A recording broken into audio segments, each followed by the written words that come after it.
ជំរាបសួរបងប្អូនទាំងអស់គ្នាហ្នឹងហើយឆ្មាខ្ញុំឥឡូវហ្នឹងគេកើតបានមកគ្រួសារទៀតហើយអញ្ចឹងគ្រួសារឆ្មាកាន់តែច្រើនឡើងហើយពីមួយថ្ងៃទៅមួយថ្ងៃហើយឆ្មាខ្ញុំសបល់3ហ្នឹង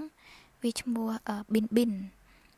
អាពេលវាអាយុបាន6ខែហ្នឹងក៏មានទងន់ហើយ2ខែក្រោយមកបានគេកើតបានកូនហើយឥឡូវហ្នឹងកូនហ្នឹងទៅតែកើតទេបាន4ក្បាល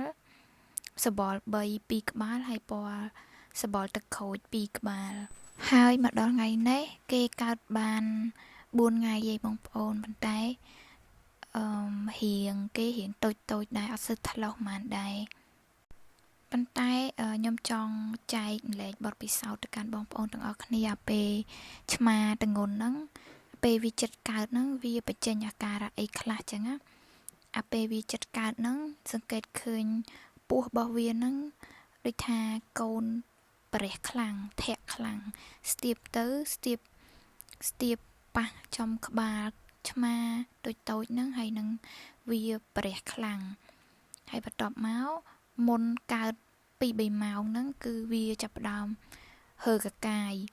ប៉ុន្តែឆ្មាផ្សេងខ្ញុំមិនដឹងទេប៉ុន្តែអាប៊ីននេះវាអត់សេកអីនាំឲ្យយើងពិបាកអីម៉ានទេប៉ុន្តែគាត់ថាវាទៅហើរកកាយ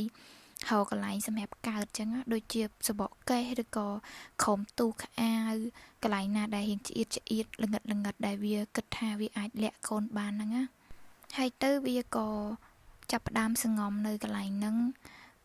ដើម្បីនឹងកើតកូននៅកន្លែងណាដែលឆ្អៀតហើយល្ងិតហ្នឹង